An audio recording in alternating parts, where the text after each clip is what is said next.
Hi everyone, welcome back to the garden. Today we are down here at Mumma Bear garden bed and I am getting it prepared for the upcoming season so that I can grow my melons and my pumpkin down here. So if you haven't already seen the video on how I made the boxes that are going in here, it will be linked at the end of the video for you. And I hope that you enjoy this one here today. So let's get in and get this sorted.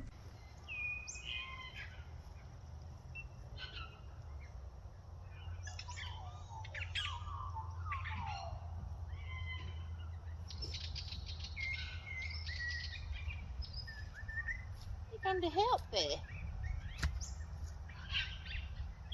Can you give me your hand? So I dislike weeding. I don't know about a lot of the rest of you, but weeding is such a tedious task. It is so hard on my body. I mean, a lot of us are not getting any younger. So, I do things like use the milk crate to sit on, to save my back, that kind of stuff, using some equipment. Sometimes I use a rotary hoe, but in an area like this where the ground this is its third year for this garden bed, I am avoiding it, tilling it in this area because it will bring up a new seed bank. For those of you who didn't see Mumma Bear garden bed when I originally did it, I will link the videos for that down in the description, where Mumma Bear was basically just grass when I first started there. So for where it is at the moment is just amazing how far it's come. So, but to keep continuing and reducing the amount of weeds and the work that I have to do in the garden, I've decided that this year I am going to be putting in a lot of weed matting to help reduce the weeds coming up, especially in an area like this where I grow my melons. Quite often the melons, you can't find them, or the pumpkins that are usually in here as well, because of all the grass that grows up. So this year I am making some small garden beds, little boxes. Don't forget, I'll link the video in the end of this and in the description so you can check out what I made. They were very simple, basic boxes, but I really hope that they are going to be doing the job for us. So as I continue through here, I am pulling up last year's weed matting. Now I spent $60 something on this weed matting, and I can tell you about halfway through the season, the matting just started to disintegrate. So as much as it did help reduce a lot of the weeds, by the end of the season, which is like 4 or 5 months, the weed matting was pretty much done, and now I'm having to put in some new weed matting. So this year I'm using something that's a little more of a plastic woven weed matting so that it will hopefully last a lot longer.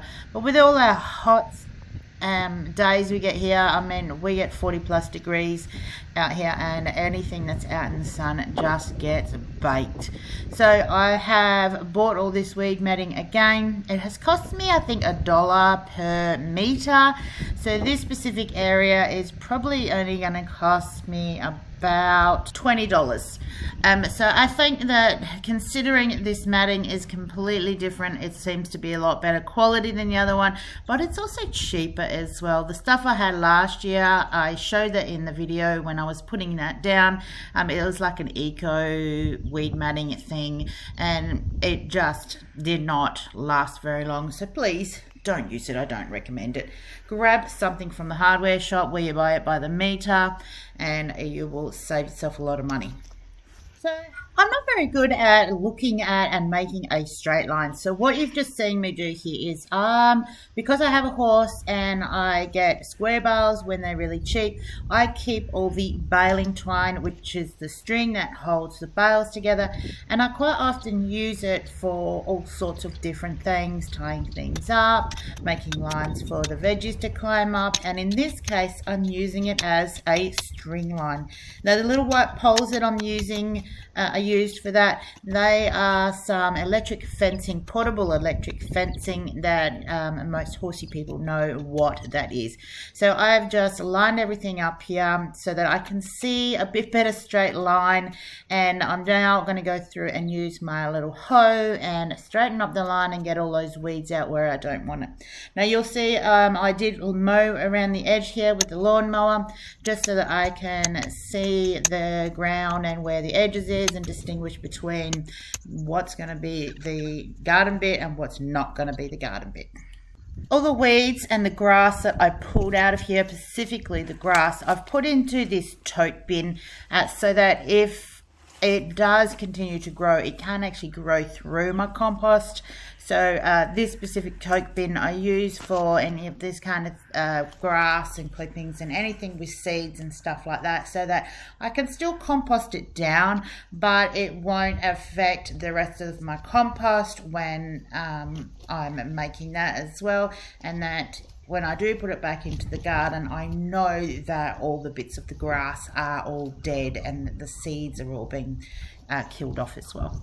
So guys, like any other good project that is finished well and looks well when it's finished, the prepping of the area is really important. So this area here in Melon Ball, and because it was originally a part of the horse paddock, it has a lot of little rocks in it and bits and pieces like that. So even though previous years I had tilled it and I have added compost to it, and the soil, you can see it's a beautiful dark color.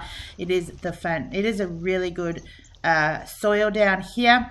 I have to still clean it all up, get all of the bits out, and make sure that there's no rocks or anything that might actually put holes into the weed matting as I put the weed matting down.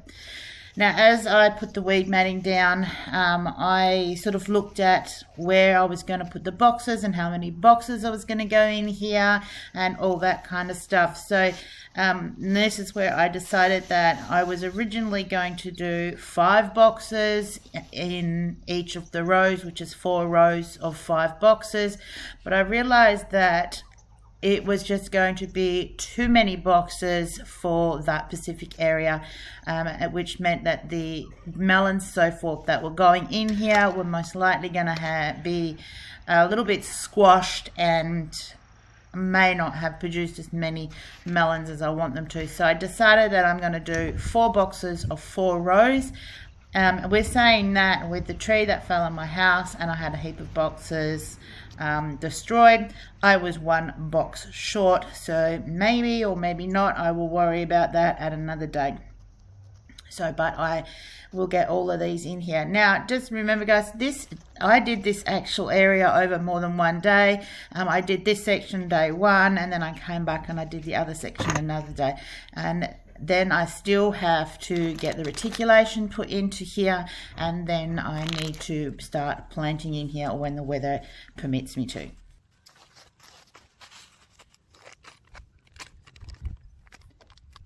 So a couple of handy tips for this project, guys. 1, don't skimp on the pegs that you peg the weed matting down with. The more you can put in there, about 80 to 100 centimeters apart, the better the weed matting will do its job, because it will keep all the light out along the edges. 2, make sure that you have got something to hold your weed matting down. The weather was coming in on me this day, so I needed to make sure that as I was doing it, the weed matting was not picking back up and moving around on me, so that I could get it as straight as I possibly can. But remember, I don't really do straight. So the other thing too is, if your pets want to help, maybe you need to teach them not to get on the weed matting while you're trying to move it around. But thanks, Bear, for your help and holding it down anyway.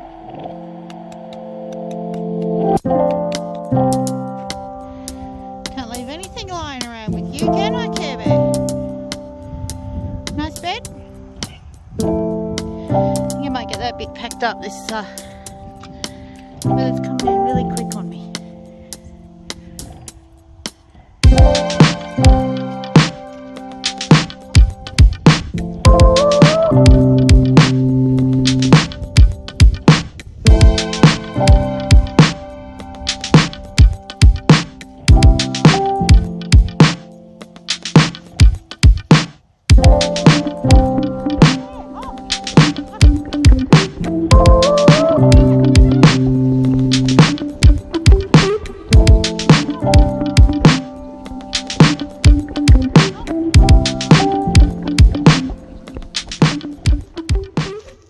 So as you can see here, I was trying to figure out how to get 5 boxes in. This is the point where I realized that 5 boxes was just going to be too many. I couldn't even get them about a meter apart, which is about what I was hoping to get them. So this is where I made the decision that I was only going to do 4 boxes at a time. Now, I know you guys now are going to be really wondering, well, how does the water go through these boxes? Or, you know, how do the plants get their roots down into the ground? Well, guys, that was simple. I basically, once I put these boxes in here, I use some little stakes to hold them in place, 2 corners just to hold them in place so they weren't moving around. Like Bear and Gus like to play down in between them, and they push the boxes around a bit.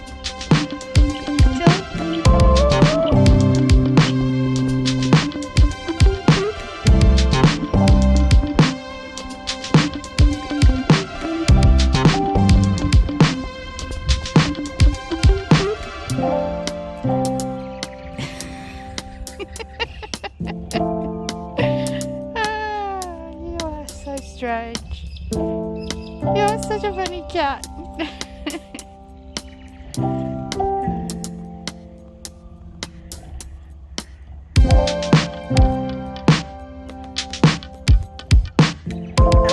No, don't you climb in there. There's seeds in there.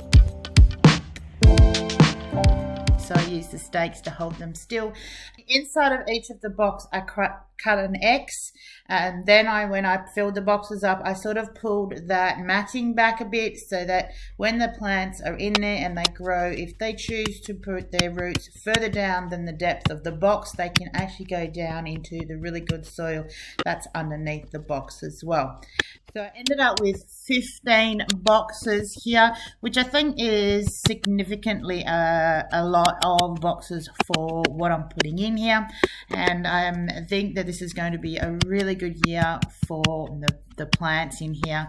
1, I'm not going to have to deal with weeds, and 2, I know exactly where the middle of the plant is, so that when I am checking on the reticulation system, making sure that is working and that all the plants are getting enough water, that I can see exactly where it is, and I can climb through all the vines and get there and check the soil.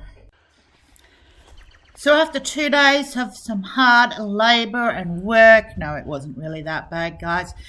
It is all done and completed.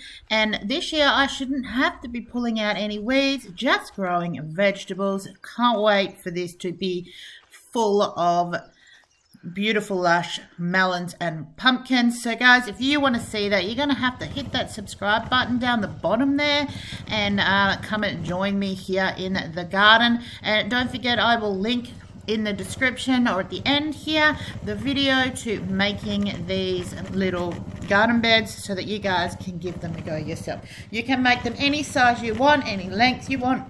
It's really up to you how you want to do them.